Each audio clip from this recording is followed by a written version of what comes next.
itself, though, is kind of cool. I always like Eid, mainly because it's one of the common elements in all the major religions. Muslims have Eid, it's a day of festivity. The Christians have Christmas, the Jews have Hanukkah, the Buddhists have Buddha's birthday, and you know, everyone's got this day of festivity. It's really cool. I used to really like Eid because of that, and the other aspect I liked was the fact that you get presents.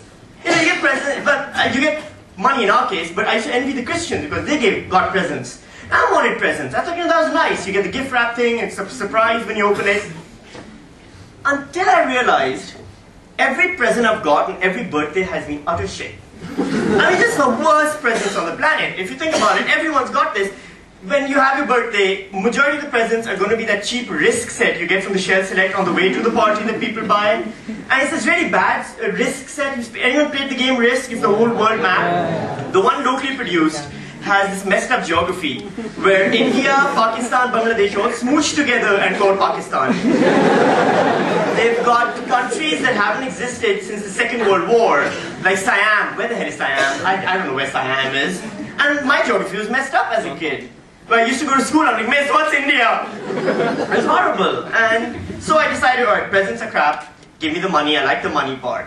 And kids take the money part very seriously, you know. I mean, every 7-year-old turns into a financial analyst on Eid. Well, earnings are expected to be 2,000 rupees today. We're looking at a rise of up to 3,000 rupees in the second day of Eid. And overall earnings will top off at around 7,000 to 8,000 rupees by the time wallets close on the third day of Eid.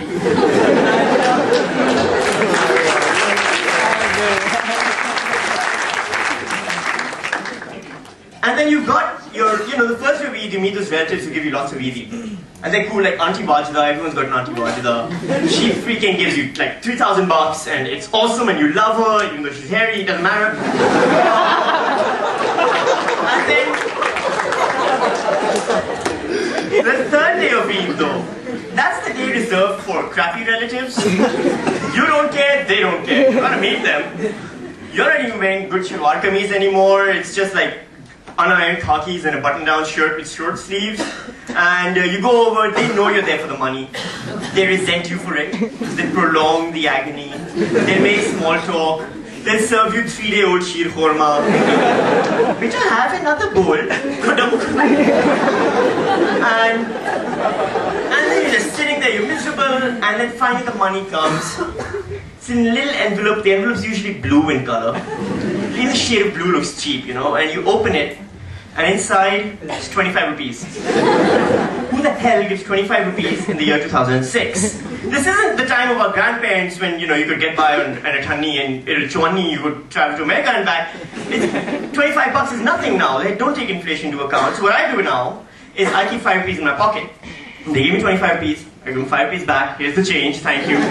See you next Eid. They always come back lightning quick, we'll keep the sheer khorma warm. And that's Eid, it's, you know, it's a good holiday. Bakra Eid, not so cool. I don't think anyone, I mean, really looks forward to Bakra Eid, Bakra if you know them. And it's because of the goat entrails thing, it's not as cool. It's also, you play a mind game with the goat, which isn't nice, because we have the goat over and we're feeding him. And he's like, oh, this is for me? I can have that, and that, and that. And he's just like shuffling it in his mouth, and the cat and dog are in the corner going, sucker.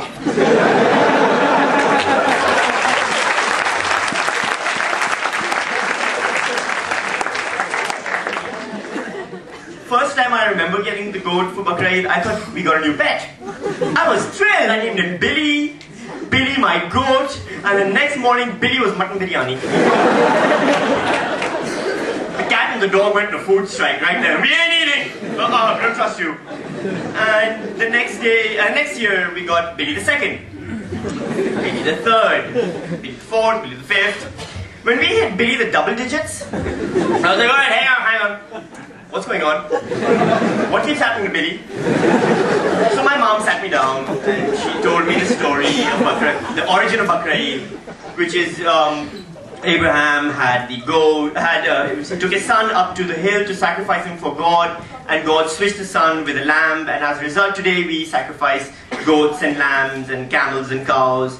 We don't sacrifice chickens on Bakra Eid, which would be cool because it'd be kasai with a Swiss Army knife. Click, click, click, click, done. Very nice and easy.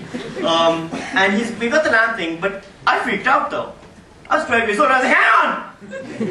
So you're telling me that if God hadn't done the switcheroo, you'd be sacrificing me?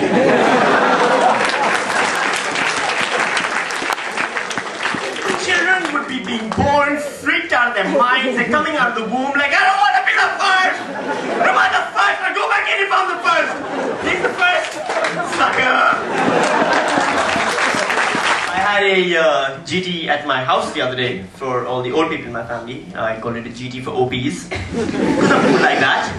And what we did was, what I noticed was though, whenever aunties and uncles get together, they always self-segregate right down the middle. All the aunties will go on one side, all the uncles will go on the other side.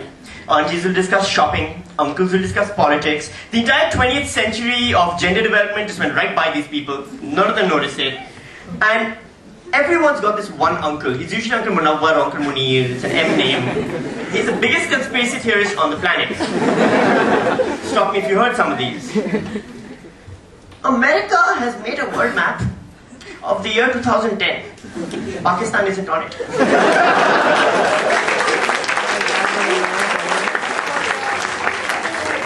This is the same uncle who thought that the beggar outside his house was a CIA agent because he saw him carrying a newspaper once. And the thing I wonder though is, what if Uncle Munir is right? Wouldn't the CIA be in trouble if my Uncle Munir, with his daily diet of Nawai Waqt and Jung, is knowing all their secrets? Or maybe, just maybe, there's a meeting going on in the basement of the White House right now. It's President George W. Bush, it's Condoleezza Rice, and the Joint Chiefs of Army Staff, and they're all standing around a table, and on the table is the map of South Asia and the Middle East, and they've got little armies spread out all over. And Condoleezza Rice turns to President Bush and says, President Bush, if you okay these plans of attack, we can have the Muslim world wiped out by the morning. And President Bush thinks, I need to consult my most trusted advisor. Uncle Munir, what do you think?